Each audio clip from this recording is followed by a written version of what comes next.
ጤና ይስጥልን የተከበራችሁ የዩቲዩብ ቻናል ቤተሰቦች የሰዓቱን ሁለት ሰበር አጫጭር መረጃዎች ይዤ ቀርቤያለሁ። በቅድሚያም አርዕስተ መረጃዎቹን የሳውዲ አረቢያ የሰው ኃይልና ማህበራዊ ልማት ሚኒስቴር በሀገሪቱ በሚገኙ የቤት ሰራተኞች የደሞዝ አከፋፈል ላይ መሰረታዊ ለውጥ ማድረጉን አስታውቋል። ክቡራን አድማጮች እጅግ መደመጥ ያለበት መረጃ ነው። ዝርዝሩን የምትሰሙት ይሆናል። በሌላ ዜና የተባበሩት መንግስታት የስደተኞች ድርጅት UNHCR በጋምቤላ ክልል የተከሰተውን የጸጥታ መደፍረስ ተከትሎ ለስደተኞች የሚያቀርበውን አገልግሎት ማቋረጡን ገልጿል። በዚህ ሰዓት የምታደምጡት ሌላኛው መረጃችን ነው። እስከ ቪዲዮ ፍጻሜ አብራችሁን ቆዩ። አዳዲስ መረጃ በፍጥነት ወደ እርስዎ እንዲደርሶ የዩቲዩብ ቻናሌ ሰብስክራይብ በማድረግ የደውል ምልክቷን መጫን፣ ቪዲዮን ላይክ ማድረግዎን አይዘንጉ። ሐሳብ አስተያየቶን ኮሜንት ሴክሽን ላይ ያስፍሩ። ወደ መረጃዎቹ አልፋለሁ። አብረን እንከታተለው። ክቡራን አድማጮች በቅድሚያም የሳውዲ አረቢያ የሰው ኃይልና ማህበራዊ ልማት ሚኒስቴር በሀገሪቱ በሚገኙ የቤት ሰራተኞች የደሞዝ አከፋፈል ላይ መሰረታዊ ለውጥ ማድረጉን አስታውቋል። በአዲሱ መመሪያ መሰረት ከፈረንጆቹ አዲስ ዓመት ጀምሮ ማንኛውም አሰሪ ለቤት ሰራተኞች የሚከፍለውን ደሞዝ በጥሬ ገንዘብ ወይም ደግሞ ካሽ መስጠት የሚከለክል ሲሆን ክፍያው በይፋዊ የኤሌክትሮኒክስ ክፍያ መስመሮች ብቻ እንዲከናወንም ተደንግጓል። ይህ ውሳኔ በተለይ በኢትዮጵያና በሳዑዲ አረቢያ መንግስት መካከል እንደ አውሮፓውያን አቆጣጠር በ2023 የተፈረመውን የሁለትዮሽ የሥራ ስምሪት ስምምነት ተከትሎ ወደ ሀገሪቱ ለገቡ ከግማሽ ሚሊዮን በላይ ኢትዮጵያውያን ትልቅ የምስራች ሆኗል። አዲሱ አሰራር የሰራተኞችን የደሞዝ መብት ከማስከበርም ባለፈ ክፍያዎቹ በወቅቱ መፈጸማቸውን የሚያረጋግጥና በአሰሪና ሰራተኛ መካከል የሚፈጠሩ የክፍያ አለመግባባቶችን በዘላቂነት የሚፈታ መሆኑ ተገልጿል። እንደ ሚኒስትሩ ገለጻ ከሆነ የደሞዝ ክፍያው የሚፈጸመው በሙሳነድ የዲጂታል መድረክ አማካኝነት በታወቁ ባንኮች ወይንም የዲጂታል ገንዘብ ማስተላለፊያ መተግበሪያዎች ወይም ደግሞ ዲጂታል ዋሌት በኩል ይሆናል። ሰራተኞች ደሞዛቸውን በጥሬ ገንዘብ መጠቀም በሚፈልጉበትም ጊዜ በስማቸው በሚወጣ የማዳ የባንክ ካርድ አማካኝነት በማንኛውም የገንዘብ መዋጮ ማሽን ወይም ደግሞ ATM መጠቀም ይችላሉ። ሰራተኞች ደሞዛቸውን በጥሬ ገንዘብ መጠቀም በሚፈልጉበትም ጊዜ በስማቸው በሚወጣ የማዳ የባንክ ካርድ አማካኝነት በማንኛውም የገንዘብ ማውጫ ማሽን ወይም ደግሞ ATM መጠቀም ይችላሉ።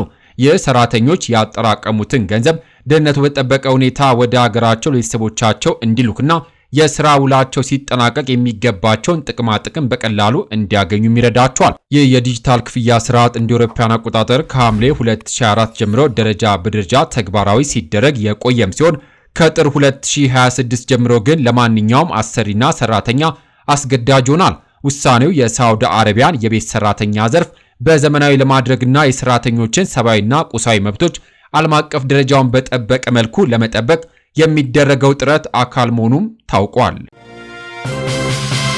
በሌላ ዜና የተባበሩት መንግስታት የስደተኞች ድርጅት UNHCR በጋምቤላ ክልል የተከሰተውን የጸጥታ መደፍረስ ተከትሎ ለስደተኞች የሚያቀርበውን አገልግሎት ማቋረጡን ገለጸ። ድርጅቱ በይፋዊ የፌስቡክ ገጹ ላይ ባወጣው መግለጫ በክልሉ በተከሰተው ግጭት የተነሳ ለስደተኞች የሚደርስ ምግብ እናም የውሃ አቅርቦት ለጊዜው መቋረጡን ገልጿል። በጋምቤላ ክልል ባለፉት 2 ሳምንታት በተለያዩ አካባቢዎች የተፈጠረውን ግጭት ተከትሎ የሰዎች ሕይወት መጥፋት፣ የንብረት መውደምና የአካል ጉዳት መድረሱን የኢትዮጵያ ሰብአዊ መብት ኮሚሽን ኢሰመኮ ታህሳስ 12 2018 ዓ.ም ባወጣው መግለጫ አስታውቋል። የመንግስታቱ ድርጅት ዛሬ ማክሰኞ ታህሳስ 14 2018 ባወጣው መግለጫ የተቋረጠውን የእርዳታ አቅርቦት ለማስቀጠል ጥረት እያደረገ መሆኑን ጠቁሟል። UNHCR በክልሉ የተቀሰቀሰውን አለመረጋጋት ተከትሎ በማህበራዊ ሚዲያ ስደተኞች ላይ ያተኮረ ሐሰተኛ መረጃ መሰራጨቱና ይህም እንዳሳሰበው አስታውቋል። ድርጅቱ ሁኔታው በፍጥነት ትኩረት ካልተሰጠው ውጥረት ያባብሳል ሲልም ስጋቱን ገልጿል። ድርጅቱ ለተፈጠረው አለመረጋጋት ሰላማዊ መፍትሄ እንዲፈልግ ጥሪ አቅርቦ ማንኛውም ሰው ስደተኞችና ስደተኛ ተቀባይ ማህበረሰብ ላይ ከሚሰነዘሩ የጥላቻ ንግግር እንዲታቀብም ጠይቋል።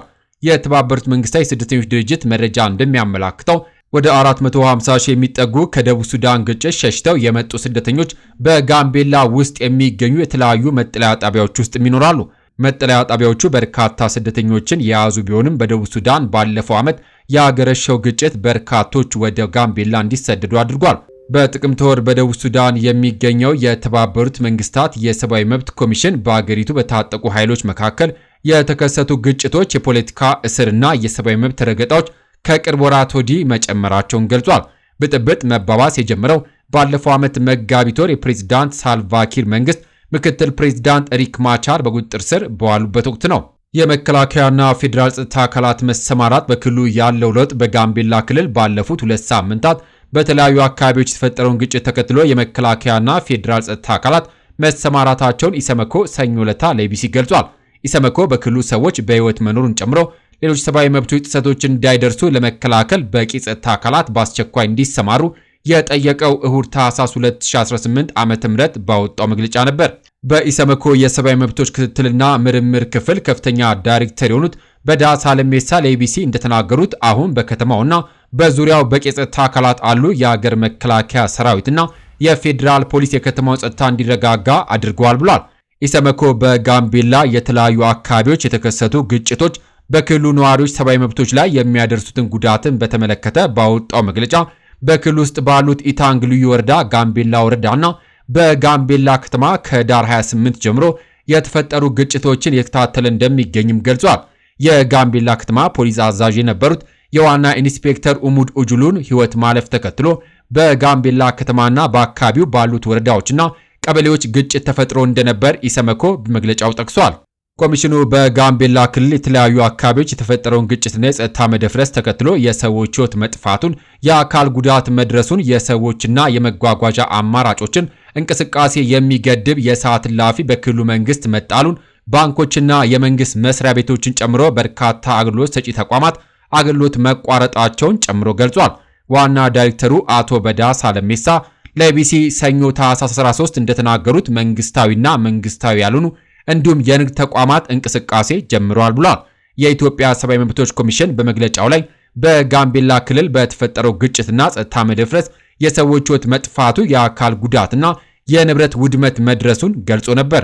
ቢቢሲ በሰዎች ላይ የደረሰ ጉዳት በተመለከተ ለአቶ በዳሳ ጥያቄ ያቀረበላቸውም ሲሆን በግጭቱ የሞቱና የቆሰሉ ሰዎች ምን ያህል እንደሆኑ ለመናገር የምርመራ ስራዎች መከናወን ስላለባቸው አሁን መናገር እንደማይችሉ ተናግሯል። የኢሰመኮ ዋና ኮሚሽነር ብርሃኑ አዴሎ በመግለጫው ላይ በጋምቤላ ክልል የሚከሰቱ ግጭቶችና የሰላም መደፍረሶች በክልሉ ያለው የሰብአዊ መብቶች ላይ ለማሻሻል የሚደረጉ ጥረቶችና እርምጃዎችን እየተፈታተኑ ነው ብሏል።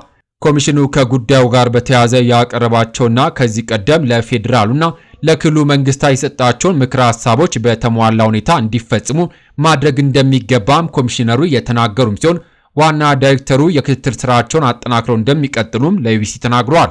ለሳምንታት የቆየው የጋምቤላ አለመረጋጋት የጋምቤላ ክልል አስተዳደር ባለፈው ሳምንት ረቡዕ ባወጣው መግለጫ የክልሉ ሕዝብ ሰላም እንቅልፍ የሚነሳቸውና ግጭትና የሰው ሞት የሚያስደስታቸው ያላቸውን በስም ያልጠቀሳቸው ኃይሎች የጋምቤላ ከተማን ጨምሮ በሌሎች ወረዳዎች ትርምስ ፈጥረዋል ብሎ ነበር። የክልሉ መንግስት ባወጣው በዚህ መግለጫ ላይ እነዚህ ኃይሎች የሰዎች ሕይወት እንዲያልፍ ተሽከርካሪዎች ላይ ጥቃት በማድረስ እናም ሕይወት እንዲጠፋ በማድረግ የጸጥታ አካላትና አመራርን ኢላማ በማድረግ የተለያዩ ሙከራዎች ማድረጋቸውን ገልጿል። በክልሉ የተለያዩ አካባቢዎች የተከሰተውን ግጭትም ተከትሎ አንድ የባንክ ስራ አስኪያጅ በመቀጠልም የጋምቤላ ከተማ ፖሊስ ጽሕፈት ቤት አዛዥ የነበሩት ዋና ኢንስፔክተር ኡሙድ ኡጁሉ ሕይወት አልፏል። የጋምቤላ ፖሊስ አዛዥ ሕይወት ያለፈው የባንክ ስራ አስኪያጅ ሕይወት ካለፈ ከቀናትም በኋላ ነው። ቢቢሲ በወቅቱ ያነጋገራቸው የክልሉ ምክትል ርዕሰ መስተዳድር ጋቱላ ከዚያ በኋላ የአካባቢው ወጣቶች ተነስተው ብሔር መሰረት ያደረገ ጥቃት እንደፈጸሙ ተናግረዋል። ግጭት ተነስቶ ወደ ብዙ አካባቢዎች ተስፋፍቷል ያሉት ምክትል ርዕሰ መስተዳድሩ በተለያዩ ማህበረሰቦች ላይ ጥቃት ተፈጽሞ ጉዳት ደርሷልም ብሏል።